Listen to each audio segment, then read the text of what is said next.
কিন্তু আমি এত বড় কুলাঙ্গার, বড় লোকের মেয়ের প্রেমে পইরা, বড় লোকের মেয়েকে বিয়ে কইরা, বড় লোকের মেয়েকে বিয়ে কইরা আমি গ্রামের কথা ভুলে গিয়েছি, মার কথা ভুলে গিয়েছি, টাকার মুখে পইরা, ঢাকা শহরের রং তামাশায় পইরা আমার মা, যেই মার একটা চোখ নাই, মানুষের বাড়িতে কাম করে করে আমার লেখাপড়া করাইলেন, ওই মাকে আমি ভুলে গিয়েছি।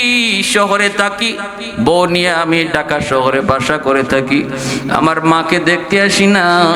মানুষের কাছ থেকে একদিন ঠিকানা লই আমার মা আমার বাসার সামনে যে হাজির হয়েছে, দরজায় নক করেছে। আমি দরজা খুলে যেই মাত্র দেখলাম মা, তখনই আমার মাথা গরম হয়ে গেছে। আমি বলতেছি, মা রে তুমি কেন আইছো? তোমার একটা চোখ নাই, দেখলে ভয় লাগে। আমার বউ যদি তোমারে দেখে সেও ভয় পাবে। কেন এসেছো? স্কুল জীবনেও আমার কথা শুনো নাই, কলেজ জীবনেও শুনো নাই, আজ তুমি আমার দাম্পত্য জীবনটাও বুঝি সুখে করতে দিবা না।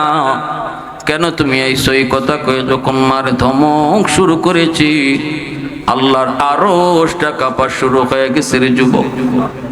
মা দরজার বাহির দাঁড়ায় কান্দে আর কয়, বাজান রে আমি ভিক্ষা নিতে আসি নাই রে বাজান, আমি এক নজর তোমার চেহারাটা দেখতে আইছি। আমি যেই ছেলের চেহারার দিকে তাকাইয়া জীবন যৌবন সব শেষ করেছি, মা সারছি, ভাই সারছি, সব সারছি, আমার যেই সন্তানের চেহারার দিকে তাকাইয়া আজকে মরণের আগে আমার ওই সন্তানটারে এক নজর দেখতে আইছি রে বাজান। আমি ঘরে ঢুকবো না, তোর বাসায় আমারে ঢুকাইস না, তোর বোর সামনে আমারে নেস না, আমি এখান থেকেই চলে যাচ্ছি, তোরা সুখে থাক। এই বইলাম মা চুকির পানিটা ফালায়া যখন বাড়ির দিকে রওনা দিয়ে দিছি, বাইরে বড় করে শুনে রাখো, বাপ মা কষ্ট পায় যদি সন্তান রে বদদুয়া দেয়, বদদুয়া কিন্তু আল্লাহর দরবারে সরাসরি কবুল হয়ে যায়। আর বাপ মা খুশি হয়ে যদি সন্তানকে দোয়া দেয়, এই দোয়াটাও সরাসরি কবুল হয়ে যায়। সালাসাতুন দাওয়াতুম মুস্তাজাবাতুন লা শাক্কা ফিহ, দাওয়াতুল মাজলুম ওয়া দাওয়াতুল মুসাফির ওয়া দাওয়াতুল ওয়ালিদি আলা ওয়ালাদিহি।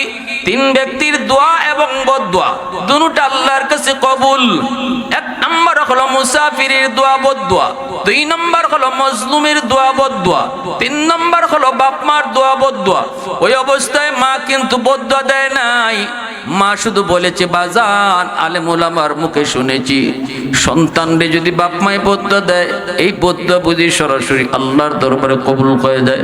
আমি তোরে বদদোয়া দিলাম না, তবে আল্লাহকে বললাম আল্লাহ যেন তোরে বুঝটা ফিরে দেয়। বাজান রে জানি না আর কোন দিন কয়দিন দুনিয়ায় থাকবো, শেষ ইচ্ছাটা ছিল তোরে এক নজর দেখবো বাজান, আমার ইচ্ছাটা শেষ। এখন আমি আল্লাহরে কইমু, আল্লাহ যেন আমাকে তাড়াতাড়ি দুনিয়া থেকে উঠায় নিয়ে যায়। কিছুদিন পরে ছেলে ওই গ্রামের পাশের গ্রামে তার একটা অনুষ্ঠান, ওই অনুষ্ঠানে যুবক হাজির হয়েছে। অনুষ্ঠান শেষ হওয়ার পর ওই যুবক বলতেছে, আমার মন চাইলো পাশের গ্রামটাই তো আমার নিজের গ্রাম, মারে তো ঘরে ঢুকতে দেই নাই, কষ্ট পায় মা চলে এসেছিল গ্রামে, যাই একটু দেখি। পাশে যখন আইছি, মারে একটু দেখা যাই, এই কইয়া যুবক নিজে গ্রামে বাড়িতে আসছে। আইসা যখন ডাক দিছে মা কইয়া, কিন্তু দেখি দরজা বন্ধ, কেউ দরজা খুলে না, দরজা বন্ধ, কেউ দরজা খুলে না। আবারও মা কয়ে ডাক দে, না না কেউ দরজা খুলে না রে। কিছুক্ষণ পরে একজন মেয়ে দরজা খুলছে, খোলা মাত্রই যুবক বলতেছে, আমার আম্মা কই? মহিলাটাই কয়ে, আপনি বুঝি এই বাড়ির সাহেব? বলে হ।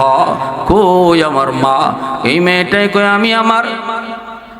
ইনি আমার ফুফু, আমি তার ভাতিজি। আজকে এক সপ্তাহ যাবত আমার ফুফু বিছানায়, খেদমত করার কেউ নাই। এক সপ্তাহ যাবত আমি আমার ফুফুর পাশে বইসা বইসা কখন পানি লাগবে, কখন ওষুধ লাগবে আমি খাওয়াইছি। শুধু আমারে কইছে, মারে একটু মরণের সময় সন্তানটারে দেখাইবেনি তোরা।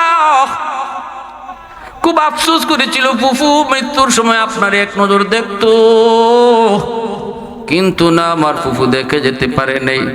যাবার সময় আমার কাছে একটা চিঠি দিয়ে গেছে আর বলছে, কোনোদিন যদি আমার সন্তান আমারে খুঁজে গ্রামে আসে, তোমরা এই চিঠিটা আমার সন্তানের হাতে দিও। এই যে নেন আপনার মায়ের হাতের চিঠি। যুবক চিঠিটা কইলা দেখে মায় লেখছে, বাজান জানি না কোন দিন মায়ের খুঁজে তুমি গ্রামে আইবা, জানি না রে বাজান কোন দিন আইবা। ওই দিন আমি মা দুনিয়াতে থাকবো কি থাকবো না, তবে শোনো জীবদ্দশায় মার একটা চোখ ছিল না, এজন্য তুমি মারে ভয় পাইতা, ঘৃণা করতা, নিন্দা করতা, কিন্তু কোনোদিন মারে জিগাও নাই মাগো তোমার এই চোখটা গেল কোথায়, একদিনও তুমি জিগাও নাই আমি ইচ্ছা করে তোমারে কই নাই রে বাজান। আজকে মরণের আগে মা চিঠির মাধ্যমে বইলা গেলাম, শিশুকালে তোমার টাইফয়েড জ্বর হয়েছিল, ডাক্তারের কাছে নিয়ে গেছি, ডাক্তার কয়ে তোমার একটা চোখ নষ্ট হয়ে গেছে। সেদিন আমি বলেছিলাম ডাক্তার আমি মার চোখটা নিয়ে আমার সন্তানদের দিয়া দাও, আমি মার চোখ লাগবে না, আমার সন্তানের চোখের প্রয়োজন। ওই যে চোখটা মার নাই, এই চোখটাই তোমারকে লাগানো।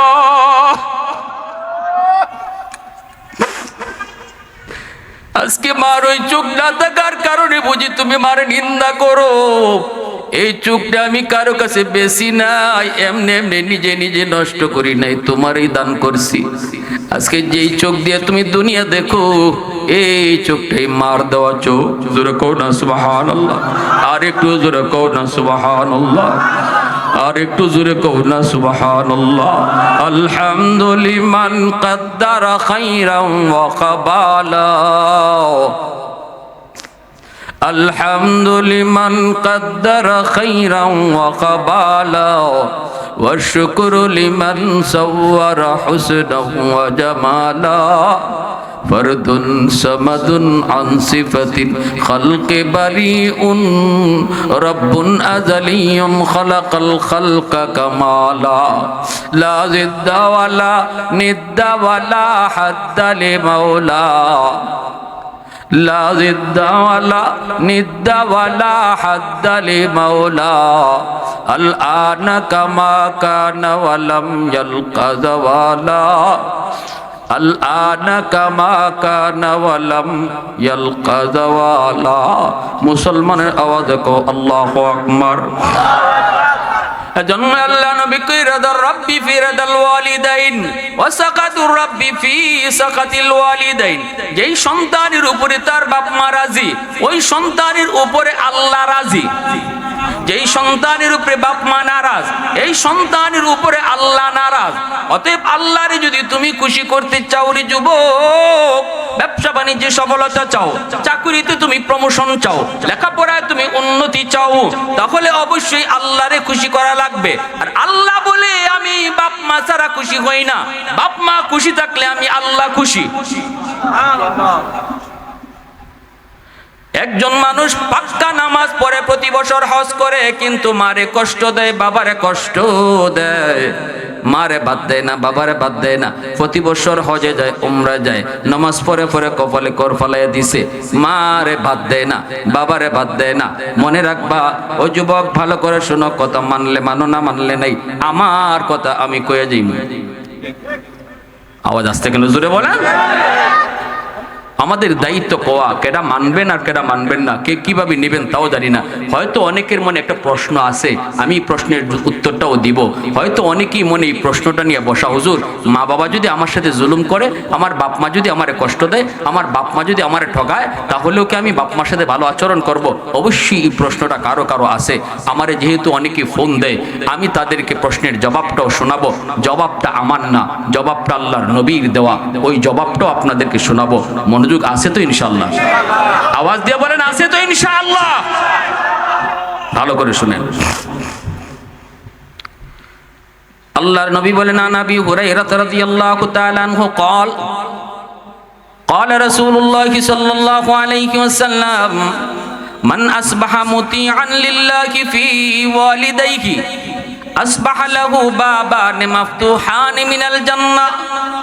রাসূল বলেন, উম্মতের দল শোনো, রাতের বেলা কোনো সন্তান যদি মাকে বাবাকে খুশি করে ঘুমায়, বাপ মার মন জয় কইরা যদি কোনো সন্তান রাতের বেলা ঘুমায়, যে কোনো ভাবে হোক, কথা বইলা হোক, কোনো কিছু খাওয়াইয়া হোক, সুন্দর হাসাহাসি কইরা হোক, মাপ চায় হোক, কোনো না কোনো সুরতে যদি বাপ মারে খুশি করে, একটু বাপ মারে আনন্দ দিয়া সন্তান ঘুমায়, যেই রাত্রে সন্তান ঘুমাইছে ওই রাত্রে মা তার উপরে খুশি, ওই রাত্রে তার বাবা তার উপরে খুশি।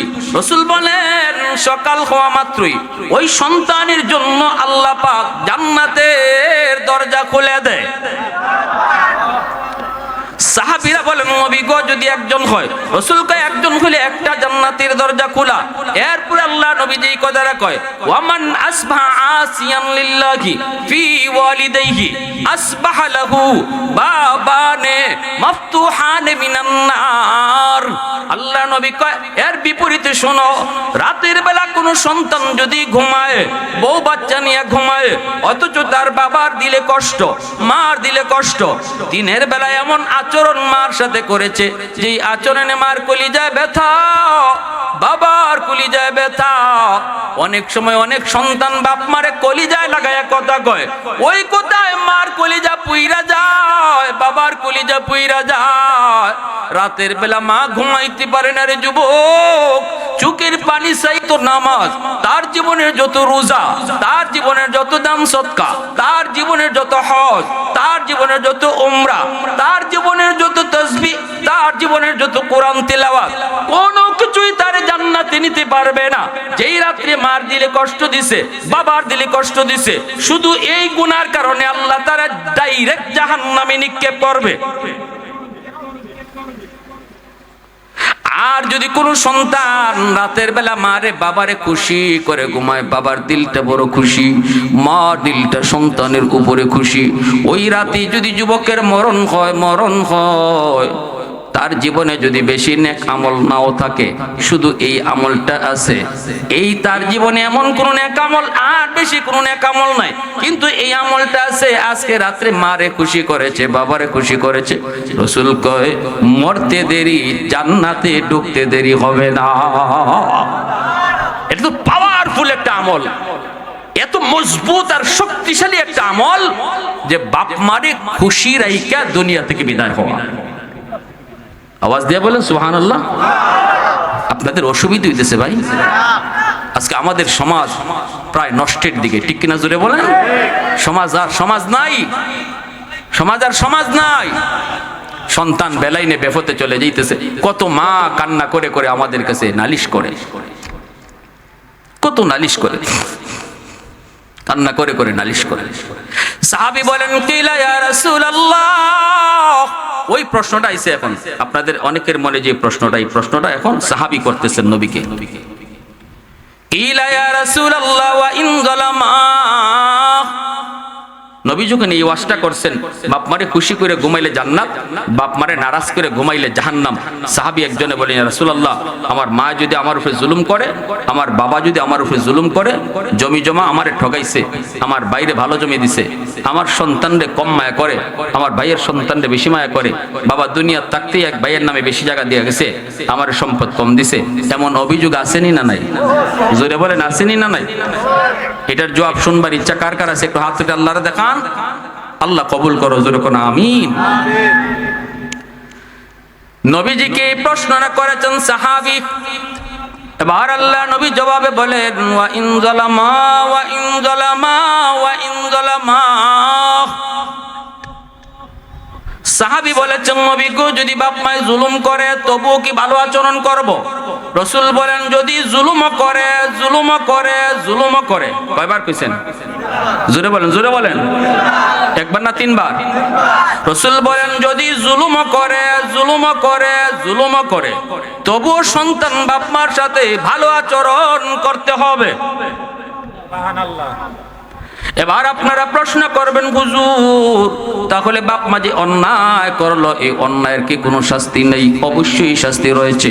বাপ মা যে অন্যায় করব, সন্তান সবাইকে এক নজরে দেখার কথা ছিল, সকল সন্তানকে আল্লাহর দেওয়া বন্টন অনুযায়ী সম্পদ দেওয়ার কথা ছিল, কিন্তু বাবা লেখা কাউকে বেশি দিয়ে গেছে, আল্লাহর দেওয়া বন্টন মাফিক বাবায় বন্টন করে নেই।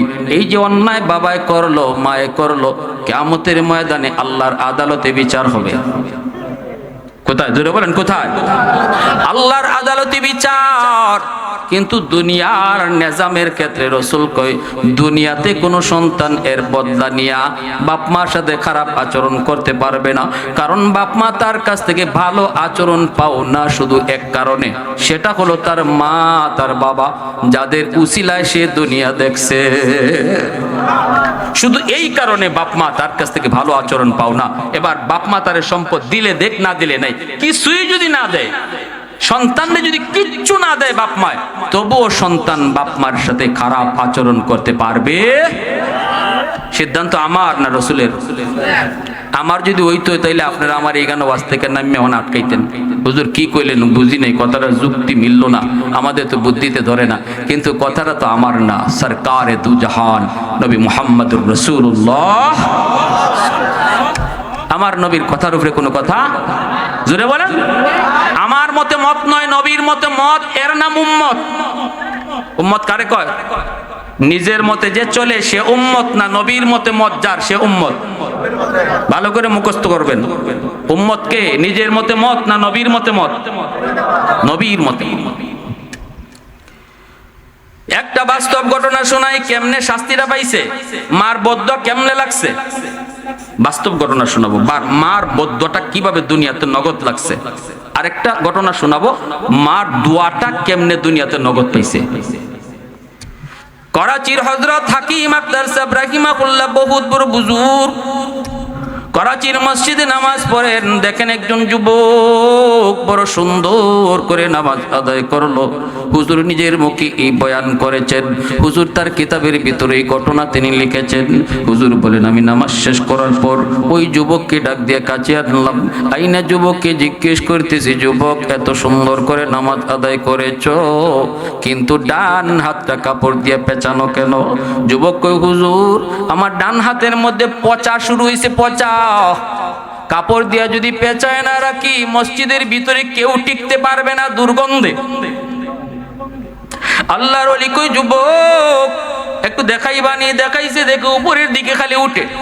আল্লাহর ওলি তিনি আরেফ বিল্লাহ হাকিম আখতার সাহেব রাহিমাহুল্লাহ তিনি বলতেছেন, যুবক ভারত পাকিস্তানের অন্য কোন ডাক্তার দেখাও। কই, হুজুর সব ডাক্তার দেখানো শেষ, কেউ রোগ ধরতে পারে না। আল্লাহর ওলি কই, তাহলে অন্য দেশের ডাক্তার দেখাও, আমি তোমাকে সাহায্য করব। কারণ তোমার নামাজটা আমার এত পছন্দ হয়েছে, তুমি রুকুতে সেজদাতে যায় যেইভাবে আল্লাহর কদমে কাঁদছো, যেই যুবক যৌবনে আল্লাহর কদমে সেজদা দিয়ে কান্দে, এই যুবক যৌবনে আল্লাহর ওলি হয়ে যায়। এই জমিনে যত আল্লাহর ওলি হয়েছেন যুবক, প্রত্যেকেই ওলির দপ্তরে নাম লেখাইছেন যৌবনকালে। যৌবনকালটাই হলো ওলি হওয়ার বয়স। ওলি হইবা তো যৌবনে ওলি হও, লা ওয়ারআ কাল কাফি আও কামা ক্বালান নবী আলাইহিস সালাম। বুড়া বয়সে একজন মানুষ আল্লাহর সেজদা দেয়, হাজারো বৃদ্ধ মানুষের সেজদা যদি এক পাল্লায় রেখে দেওয়া হয়, আর একজন যুবকের সেজদা এক পাল্লায় রাখা হয়, ওই যুবকের সেজদার পাল্লা ভারী হয়ে যাবে।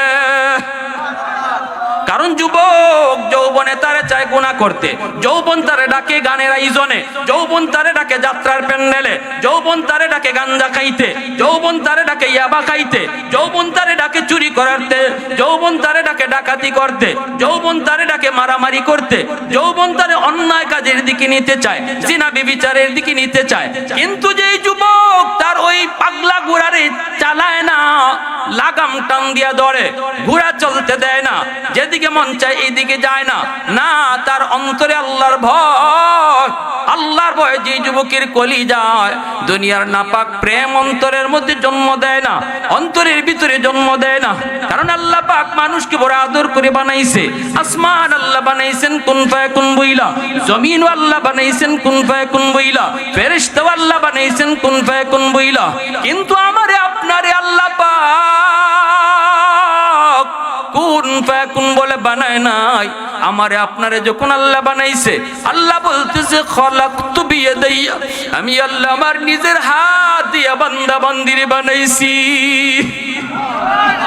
ওই যুবক যখন আল্লাহর মহব্বত কলিজায় লইয়া মসজিদে গিয়া সাজদা দেয়, তখনই আল্লাহ পাক রব্বুল আলামিন কয় তার কলিজার ভিতরে যখন আমি দেখি আমার মহব্বত, ওই যুবককে আমি অলির দফতরে নাম লেখাই। শুধু তা না, বরং যুবকের উসিলায় আমি আল্লাহ জমিন টিকায় রাখি। এই জমিন আমি টিকায় রাখি ওই যুবকগুলির উসিলায়। সমাজে কিছু যুবক আছে যে যুবক যৌবনেও ফাগলামি করে না, আমি আল্লাহরে ডরায় চলে। লাউলা মাশাইখ রুক্কা ওয়াশ শাবাবু খুশা ওয়াল আতফালু রুদ্দা ওয়াল আনআমু রুদ্দা লাজআলতুস সামাআ হাদিদা ওয়াল আরদা খাফসাফা ওয়াত তুরাবা রামাদা ওয়ামা আনজালতু মিনাস সামাই কাতরা ওয়ামা আমবাততু মিনাল আরদি নাবাতা বাল আনজালতু আলাইকুমুল আযাবা সাব্বা। আল্লাহ পাক যে চার দলের কথা বলছেন, যাদের কারণে আল্লাহ আসমান আসমানের জায়গায়, জমিন জমিনের জায়গায় টিকায় রাখছে, এই চার দলের ভিতরে এক দল হলো যেই সমাজের যুবকরা আল্লাহকে ভয় করে, পাঁচ ওয়াক্ত নামাজ পড়ে, বাপ মার সেবা করে, মুরব্বিদের শ্রদ্ধা করে, উলামায়ে কেরামকে তাজিম করে, ওই যুবকদের উসিলায় আল্লাহ বলে জমিন টিকায় রাখে। আমরা তো আমাদের দাম বুঝি না, আমরা আজকে আমাদের নিজেদের মূল্যই জানি না, ঠিক কিনা ভাই? জোরে বলেন। এবার যুবক বলতেছে হুজুর, এ বড় দুঃখজনক ঘটনা, ডাক্তাররা আমার রোগ ধরতে পারে নাই, কিন্তু আমি আমার রোগ ধরে ফেলেছি হুজুর, কোন ডাক্তারে হবে না। হুজুর বলতেছে কি তোমার রোগ একটু কও। যুবক কান্না শুরু করে দিয়েছে, চোখের পানি জড়ায় জড়ায় কান্দে আর কও হুজুর আমার রোগ হলো আসমানে, চিকিৎসা চলছে জমিন। আগুন লাগছে শেরপুর, পানি দেয় ফরিদপুর। জীবনে কোনোদিন যেমন ভাবে আগুন নিভবে না, আমার চিকিৎসা জমিনে চলছে, রোগ আমার আসমানে, কোনোদিন রোগ ভালো হবে না। আমার মার একমাত্র সন্তান আমি, মা বারবার কইছে বাবা বড় লোকের মেয়ে বিয়ে করিস না। জন্মের পরই বাবা হারাইছি, মা কষ্ট করে করে লেখাপড়া করাইছেন, কিন্তু বড় লোকের মেয়ে বিয়ে করে আনার পর আমি দেখেছি আমার মার সাথে আমার বিবির বনিবনা হয় না, অথচ মা বারবার কইছে বাজানুরি ধনীর মেয়ে বিয়ে করবি না। এজন্য বলি যুবক, সুন্দর দিকে তুমি লাভ দিও না। বিয়ে শাদী একটা খেলনার বিষয় নয় যুবক, বিয়ে শাদী একটা অনেক বড় গুরুত্বপূর্ণ বিষয়। বউ শুধু তোমার বউ নয়, বউ হবে তোমার ভবিষ্যতে সন্তানের মা। অতএব এমন জায়গায় তুমি বিয়ে করো যেখানে তোমার আর তার অবস্থান সমান সমান, যেটাকে শরীয়তে বলে কুফু। আজকে তুমি চেয়ারম্যানের মেয়ের সাথে সম্পর্ক করছো বিদায় তারে বিয়ে করে ফেলবা, অথচ তুমি একজন রিকশাওয়ালা ছেলে, অল্প দিনের ভিতরেই সংসারে আগুন লাগবে। অথবা তুমি যদি শিল্পপতি হও আর মেয়েটা গরিবের হয়, মেয়েটার ব্যাপারেও তুমি চিন্তা করো, তার স্ট্যাটাস আর তোমার স্ট্যাটাস এক না, পরিবেশ এক হবে না, মিজাজ এক হবে না। এজন্য শরীয়ত কয় যে যে জায়গায় আছো এই সমানে বিয়ে করবা, যে যে স্তরে আছো এই স্তরে যাইবা, তাহলে একজন আরেকজনের মেজাজ বুঝতে সহজ হবে, ঠিক কিনা? জোরে কোন? শুধু পাইলা আর দৌড় দিলা তা না। এই ধনীর মেয়েটাকে বিয়ে করে আনার কারণে তার মাকে মা কয়া ডাকতে পারে না, মাকে মা কয় না। এইদিকে দেখা যায় যুবক অফিস থেকে আসলে পরে যুবক বলতেছে হুজুর আমি যখন অফিস থেকে বিকালবেলা বাড়িতে ফিরি, আমার বউ আমার মার বিরুদ্ধে নালিশ দেয়, কানে কানে মার বিরুদ্ধে অভিযোগ দেয়। একদিন দুই দিন তিন দিন ধমক দিছে, এরপরে বউয়ের কথায় আমিও পইরা গেছি হুজুর, কারণ আমি তো প্রেম করে ভালোবেসে বিয়ে করেছি, বউয়ের প্রতি আমি তো দুর্বল ছিলাম। আমার মা যে এত কষ্ট করে আমাকে পড়ালেখা করাইলো, আমার জন্মের পরেই যে বাবা হারাইলো, মার আদর বাবার আদর যেই মার কাছে পেয়েছি, আমি ওই মার রুমে ঢুইকা মারে বকা বকি কইরা মার গায়ে আমি হাত উঠে ফেলছি। যেই মাত্র আমি মার গায়ে হাত উঠেছি, এমনি মায় কয় বাজান আজকে তুই তোর বউয়ের কথায় আমি মার গায়ে হাত উঠে দিলি, অথচ একবারও ভাবলি না এই হাতটা মা, শুধু মা চুমায়া চুমায়া বড় করছি, তোর এই হাতের মধ্যে পৃথিবীর আর কারো চুমা নাই। সুবহানাল্লাহ। আজকে ওই হাত দিয়ে বুঝি তুই মারলি, আল্লাহ যেন তোর এই হাত ফসায়া দেয়। নাউজুবিল্লাহ। একটা বদদুয়া। 2 নাম্বার বদদুয়া হলো তোর তুই যেন আমার জানাজা পড়তে না পারো। যুবক কয় হুজুর, যখনই মায়ে 2টা বদদুয়া দিছে তখনই আমি টের পাইছি আমার পায়ের নিচের জমিন কাঁপে উঠছে, আল্লাহর আরশটাও কাঁপে উঠছে। যুবক রে, একটু দিলটা নরম করে কথাগুলি বুঝো, একটু বুঝো কার কলিজায় ব্যথা লাগাইয়া তুমি সুখ খুঁজতেছ। বাপ মার কলিজায় আগুন ধরে কেউ কোনোদিন সুখ পায় না রে যুবক। আল্লাহ আল্লাহ পাক আমার আপনার জীবনে লাইট লাগাইয়া দিছে। এই যে এখানে লাইট লাগানো, এই লাইট জ্বলবে না যদি পাওয়ার হাউস থেকে লাইন ওকে না করো, শুধু লাইট থাকবে, জ্বলবে না। আমার আপনার জীবনে আল্লাহ লাইট লাগাইয়া দিছে, জ্বালাইয়া দেয় নাই। আর জ্বালাইতে কইছে বাপ মা তোমার জীবনের পাওয়ার হাউস, ওখান থেকে লাইন ওকে করো, আমি তোমার বাতি জ্বালায়া দিব। সুবহানাল্লাহ। জিন্দেগির বাতি আমি জ্বালায়া দিব, ব্যবসা বাণিজ্যে উন্নতি আমি আল্লাহ বাড়ায়া দিব, চাকরিতে তোমার প্রমোশন করায়া দিব, হায়াতের ভিতরে আমি বরকত বাড়ায়া দিব। অ্যাক্সিডেন্টে তোমার পাও ভাঙ্গা যাওয়ার কথা, বাপ মার দোয়া থাকলে আমি আল্লাহ কুদরতি ভাবে হেফাজত করব। ঠাটা তোমার মাথায় পড়ার কথা, বাপ মার দোয়া থাকলে আমি আল্লাহ কাইটা দিব, দূর করব। ভাইরা বন্ধুরা, এজন্য বলতেছিলাম, ওই যুবক বলতেছে হুজুর, মা যখন এই বদদুয়া দিছে, কিছুদিন পর আমি অফিস থেকে খবর পেলাম মা দুনিয়ায় নেই। জানাজা পড়ার জন্য আমি দ্রুত আসলাম, কিন্তু গ্রামে পৌঁছতে এত দেরি হয়ে গেল। অন্যদিন এত দেরি হয় না, এত রাস্তাঘাটে সমস্যা হয় না। গ্রামে পৌঁছতে বিকাল হয়ে গেছে। এলাকার মানুষ আমাকে ছাড়াই আমার মার জানাজা পড়ে ফেলছে। মানুষেরা কয় বাজান অনেকক্ষণ অপেক্ষা করেছি, আর মানুষে ধৈর্য ধরে না। আমি বলেছি বাজান তোমাদের কোনো দোষ নেই গো, এটা আমার মার বদদুয়া। আমি বুঝে গেছি মার 2টা বদদুয়ার একটা বদদুয়া কবুল হয়ে গেছে, এখন আরেকটা বদদুয়া বাকি রয়েছে। কিছুদিন পরে আমি দেখতে পেলাম আমার ওই ডান হাত, যে হাত আমি মার গায়ে উঠেছি। এই যুবক, একটু দিলটা নরম করো। যে হাতটা আমি মার গায়ে উঠেছি, এই হাতটার মধ্যে একটা ফোঁড়া দেখা দিছে। মনে করছি ছোট্ট ফোঁড়া, কিন্তু এটা ফোঁড়া না, এটাই মার বদদুয়া। পচন শুরু হয়েছে, ডাক্তার অ্যান্টিবায়োটিক, হাই অ্যান্টিবায়োটিক দিছে, কিন্তু না, ফোঁড়া তো ভালো হয় না, পচন খালি উপরের দিকে উঠে। ডাক্তার কই যুবক, আমরা তো তোমার রোগ ধরতে পারি না, এই ঔষধে তো এটা ভালো হওয়ার কথা। আমি তখনই কেঁদে কেঁদে বলেছি ডাক্তার তোমরা আমার রোগ ভালো করতে পারবা না গো, আমার আগুন লাগছে আসমানে, পানি চলছে জমিনে। ভাইরা আমার, এজন্য বলতেছিলাম যুবক, পৃথিবীতে এমন বহু নজির আল্লাহ রাখছে যারা বাপ মারে কষ্ট দেয়, আল্লাহ দুনিয়াতে নগদ শাস্তি দেয়। নগদ একমাত্র শাস্তি আল্লাহ বাপ মারের সাথে যারা খারাপ আচরণ করে এদেরকে নগদ শাস্তি দুনিয়াতে দেয়, পরকালে তো শাস্তি আছেই। আর বাপ মারে যারা খুশি কইরা দুনিয়াতে চলবো, বাপ মার কথা মতো চলবো, বাপ মারে খুশি রাইকা চলবো, তারাও দুনিয়াতে নগদ সুফল পায়। যেমনটা পাইছেন ইমাম বুখারী, যেমনটা পাইছেন ইমাম মুসলিম, যেমনটা পাইছেন মঈনুদ্দিন চিশতি, যেমনটা পাইছেন আব্দুল কাদের জিলানী, যেমনটা পাইছেন কুতুবউদ্দিন বখতিয়ার কাকি, যেমনটা পাইছেন ওয়াসকুরুনি, যেমনটা পাইছেন বাইজিদ বুস্তামি। আল্লাহু আকবার, জোরে কও। মায় কইছিল বাজান পানি খাইতাম, ছোট্ট বাবু বাইজিদ পানি আনতে আনতে দেখে মা ঘুমাই গেছে। ফজর পর্যন্ত গ্লাস নিয়ে দাঁড়ানো, মার ঘুম ভাঙছে। বাবা ডাক দিলি না? আম্মা তোমার ডাক দিলে ঘুম ভাঙলে কষ্ট হইব, এই জন্য দাঁড়াই রয়েছে। শীতের রাতে ছোট বাচ্চায় ওই যে বাইজিদের মা টান দিয়ে বুকে আইনা কইছিল, আল্লাহ আমার অবুজ বাচ্চাটা আল্লাহ কি দেখাইলো আজকে, আমি মার ঘুম ভাঙলে কষ্ট হইব, এই জন্য ডাক দিছে না সারা রাত মাথার পাশে গ্লাসে পানি নিয়ে দাঁড়ানো, কখন আমার ঘুম ভাঙবে আর আমারে পানি দিবে। ও মালিক, এর বদলা আমি মা দিতে পারবো না, তোমার আদালতে হাত উঠাইলাম, আমার বাইজিদকে তুমি জগতের ওলিদের সরদার বানায়া দিও। আল্লাহর দরবারের সাথে সাথে কবুল। বাইজিদ বুস্তামি শুধু বুস্তামি না, জগতের ওলিদের সরদার আল্লাহ বানায়া দিছে। যাদের বাপ মা দুনিয়া আছে, আজ রাত বাপ মারে যে খুশি করব, খুশি করে ঘুমাবো, আল্লাহ খুশি হয়। জানি না আজকের রাত কার জীবনের শেষ রাত।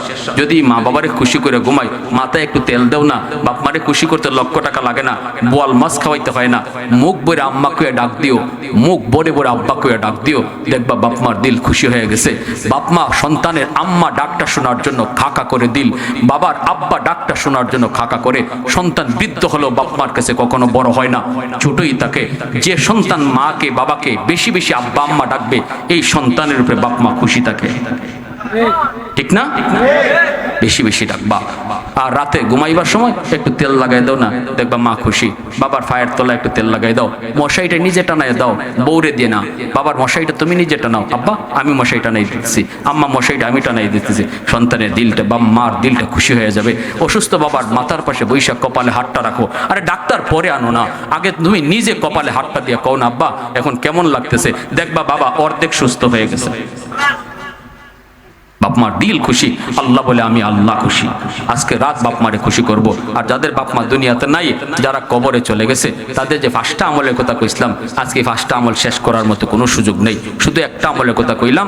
আল্লাহ রসুল কয় তাদের জন্য বেশি বেশি দোয়া করবা। এরপরও কইলাই 2 নম্বর রসুল কয় আল ইস্তিগফারুল লাহুমা, তাদের জন্য বেশি বেশি দান করবা। 3 নম্বরে রসুল কয় ইনফাযু আহদিহিমা মিন বাদিহিমা, তাদের কোনো ওয়াদা থাকলে ওয়াদা পূরণ করবা। 4 নম্বরে রসুল বলে সিলাতুর রহমিল্লাতি লা তুসালু ইল্লা বিহিমা, তাদের আত্মীয় স্বজনের খোঁজখবর নিবা। বাপমা নাই তো বাপমার আত্মীয় স্বজন আছে, তাদের খোঁজখবর নিবা, তাদের পাশে থাকবা, তাদেরকে সহযোগিতা করবা। তবেই বাপমা কবরে শুয়া শুয়া তোমার খেদমত পাইতে থাকবে, বাপমার খেদমত করা হবে। 5 নম্বর রসুল বলেন ইকরামু সাদিকিহিমা মিন বাদিহিমা, মা বাবা না থাকলে বাপমার বন্ধু বান্ধব যারা আছে, বাপমার সমবয়সের যে মানুষ আছে, তাদেরকে শ্রদ্ধা কইরো। বাবা নাই কিন্তু বাবার বয়সের মানুষ দেখলে বাবার মতো শ্রদ্ধা করবা, সাথে সাথে বাবা কবরে শুয়ে শুয়া তোমার এই খেদমত পেয়ে যাবে। যেন রসুল বলতেছে বাবারই যেন তুমি সম্মানটা করছো, এই সম্মানটা করছো। আর রসুল বলছেন জুম্মার দিন মান যারা কবরা আবাওয়াইহি ফি কুল্লি জুমাতিন গুফিরা লাহু কুতিবা বাররান, যদি কোনো সন্তান বাপ মার দিলে কষ্ট দিয়া থাকে, রসুল কয় জুম্মার দিন কবর জিয়ারত কইরো, তাহলে আল্লাহ পাক তোমার এই অপরাধকে আল্লাহ মাফ কইরা বাধ্য সন্তানের তালিকাভুক্ত বানাইয়া দিব। জুম্মার দিন কবর জিয়ারত কঠিন না সহজ? এই একটু আওয়াজ দিয়া বলেন জুম্মার দিন সবাই কবর জিয়ারত করব। কারা কারা একটু হাত তুলে আল্লাহরে দেখান। আল্লাহ কবুল করে আজকের মাহফিল এখানেও তো সার্থক হইতে পারে যদি এই নিয়তটা পাকাপাকি করি। জুম্মার দিন ফজর থেকে নিয়ে সূর্য ডোবা পর্যন্ত কবরস্থানে অবশ্যই যাব। রসুল বলে জুম্মার দিন কবর জিয়ারত করলে এই সন্তান দুনিয়ার থাকতে যদি বাপ মারে অনিচ্ছায় বা ইচ্ছায় কষ্ট দিয়াও থাকে, আল্লাহ মাফ করে দেন। পারবো না ইনশাআল্লাহ? আল্লাহ আজকে এই মাহফিলকে কবুল করেন। প্রবাসীরা যে উদ্যোগ তারা আয়োজন করেছেন এই মুহূর্তে গানের জন্য, আল্লাহ আজকের মাহফিলের পরিপূর্ণ সওয়াবটা তাদের মুহূর্তে গানের রুহের জন্য কবুল করেন। প্রবাসী তোমার হাবিব তো বলেছে গো মালিক, যেই সন্তান চোখের পানি ফলায়া তোমার কাছে কাঁদবো, তার বাপ মারে তুমি মাফ করে দিবা। ও মালিক, যেই মা 10 মাস 10 দিন পেটে রাখলো, মার পেটে লাথি মারছি, মার আরামের ঘুম ভেঙে ফেলেছি, সারা রাত মা ঘুমায় না, এই রুমে আর ওই রুমে হাইটা হাইটা রাত কাটিয়ে দিত। বাবা যদি জিগাইতো কি গো মা, তখনও আমার বিরুদ্ধে বাবার কাছে নালিশ দিত না। খাইতে বসলে আমি কলিজায় লাথি মারতাম, মা খানা বন্ধ করে বমি শুরু করতো। বাবা যদি জিগাইতো কি হয়েছে মা, তখন মা কইতো কিছু হয় নাই, তুমি খাও। তখনও কয় না তোমার সন্তান আমার পেটে আর কলিজায় লাথি মারছে। শীতের দিনে আমি প্রস্রাব করে বিছানা ভিজায় দিছি, মা ভিজা বিছানায় শুইয়া আমাকে বুকে রাইকা রাত কাটায় দিত। আমি যদি রাত করে ঘর থেকে বের হয়ে গেছি, সবাই ঘুমায় গেল, আমার মা পিছনের দরজায় দাঁড়ায় দাঁড়ায় কাঁদতো আর কইতো বাজান কই গেলি, তোরে বাইরে রেখে আমি মা কেমনে ঘুমাই মুরে বাজা। আমরা সফরের হালতে থাকি, যতক্ষণ ঘরে না যাই মা ঘুমায় না, ঘুমায় না। প্রবাস সন্তান যেদিন বাড়িতে আইবো রাত কয়টা বাজলো মা দেখে না, রাস্তার পানে চায় চায় মায় শুধু কই বাজান রে, কই কই রে বাজান, তোর চেহারাটা মায় দেখতাম। বিদেশি ছেলের হাতের দিকে সবাই চায়, মুখের দিকে শুধু মায় চায়। এমনও মারে তুমি কবরে মাইরো না, এমনও মারে আযাব দিও না। মা রুটা ডাইকা কই বাজান, ও বাজান ফজরের সময় মায় উঠছি নামাজ পড়তাম, তুমি কান্না শুরু করে দিছো। মায় কোলে নিছি প্রস্রাব করে আমার পাক জামাটা নাপাক বানায় দিছো। আর মায় ফজর পড়তে পারি নাই, কিন্তু আজকে মা কবরের মধ্যে জগতে আইসা আটকা পড়ে গেছি। বাজান রে একটু কবরের পাশে আইসা মার জন্য কাঁদো। আজকে যদি আল্লাহর দরবারে আসামি হয়ে থাকি সেটাও তোমার জন্যই হইছিলাম রে বাজান।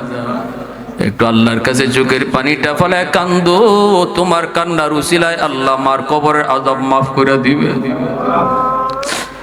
বাবার রোটা ডাইকা কয় বাজান রে, ও বাজান গত বছর তো বাবারে লইয়া ঈদের নামাজে গেছো, এই বছর ঈদের নামাজ পড়া বাবার কবরের সামনে হাজির হইছো। যে বাবা নিজের মুখের লোকমা তোমার মুখে তুইলা দুইলা তোমার খাওয়াইছি, ঈদের দিনে বাবা পুরাতন লঙ্গি পরছি আর তোমার নতুন কাপড় কিনে দিছি। নিজের ওষুধ না কিনা তোমার ওষুধ কিনছি, নিজেরে ডাক্তার না দেখাইয়া তোমাকে ডাক্তার দেখাইছি। ঘর বানায় দিয়া গেছি, তোমার মাথার উপরে লাইট জ্বলে, ফ্যান ঘুরে রে বাজার। বাবা যেই করে শুয়ে আছে, আলো নাই বাতাস নাই ফ্যান নাই, অন্ধকার ঘর, কীট পতঙ্গের ঘর, সাপ বিচ্ছুর ঘর। আল্লাহর কাছে একটু হাত উঠায় কান্দো, তোমার দোয়ার উসিলায় আল্লাহ বাবার কবরটারে জান্নাতের বাগান বানায়া দিবে। আল্লাহ দয়া করে আমাদের আম্মা আব্বার কবরকে জান্নাতের বাগান বানাও। এই এলাকার যত মুর্দেগান ডাইনে বামে সামনে পিছনে আল্লাহ সবাইরে তুমি মাফ করো। এই মাহফিলের উসিলায় এলাকার সকল মুর্দেগানের কবরের আযাব মাফ করো। আল্লাহ সবাইরে তুমি মাফ করো, আল্লাহ সবাইরে মাফ করো। সবার কবরকে জান্নাতের বাগিচা বানাও। ও মালিক দেখো না তাদের আওলাদ তাদের রুহের জন্য মাহফিলের আয়োজন করছে, আল্লাহ তাদের আওলাদের এই মেহনতকে তাদের মুর্দেগানের জন্য কবুল করো। আজকে যেই সন্তান বাবার জন্য মাহফিল করায়, দান সদকা করে, আগামীকাল তার সন্তানও তার জন্য আল্লাহর কাছে কানবে। আল্লাহ আমাদেরকে বেশি বেশি আমাদের আব্বা আম্মার জন্য কানবার তৌফিক দাও। আগামীকাল আমার সন্তানও আমার জন্য কানবে। আল্লাহ ও মাওলা তুমি রহমান তুমি রহিম। মাওলা আমার প্রবাসী ভাইয়েরা এই মাহফিলে আয়োজন করছে এলাকার সহযোগিতায়, প্রবাসী ভাইদের রুজি রোজগারে বরকত দিও। আল্লাহ নিরাপদে রাখো, আল্লাহ তাদেরকে নিরাপদে আপনজন প্রিয়জনের কাছে ফিরাইয়া দিও। আল্লাহ কত বাচ্চা বাবার মুখটা দেখার জন্য বয়ে রয়েছে, কত স্ত্রী স্বামীরে দেখার জন্য অপেক্ষায় বয়ে রয়েছে, কত মা কলিজার টুকরা সন্তানটারে দেখার জন্য বয়ে রয়েছে। আল্লাহ আয়াল্লাহ বাপ মার মনের আশা, সন্তানের মনের আশা, বিবির মনের আশা পূরণ কইরো, সহি সালামতে তাদের কাছে ফিরাইয়া দিও। আল্লাহ তাদেরকে নিরাপত্তার জীবন দান করো। আয় আল্লাহ যুবকদেরকে পাক্কা নামাজি দিনদার বানাও, এই এলাকার প্রতিটা যুবককে নামাজি বানাও। আল্লাহ মা ভক্ত বাবা ভক্ত সন্তান বানাও। যেই সন্তানে বাপ মার কদর বুঝে না, না বুঝে কষ্ট দিছে, আজকে রাত্রেই মাফ চাওয়ার তৌফিক দিয়ে দাও। আজ রাত মাফ চাওয়ার তৌফিক দাও, আজ রাতই মাফ চাওয়ার তৌফিক দাও। জানি না গো মালিক এই রাত কার জীবনের শেষ রাত। কত বন্ধুরে নিয়ে একসাথে চা খাই, রাতের বেলায় তার মৃত্যুর খবর চলে আসে। জানি না আমাদের কার জন্য আয় আল্লাহ কাফনের কাপড় বাজারে উঠে গেছে, জানি না আমাদের কার জন্য বাঁশঝাড়ে বাঁশ জন্মায় গেছে। আল্লাহ আজকের মাহফিলের উসিলায় আমাদেরকে মাফ করো, আমাদেরকে মাফ করো, মা বোনদেরকে মাফ করো। সাহায্য সহযোগিতা যে যেভাবে করছেন সবার সহযোগিতা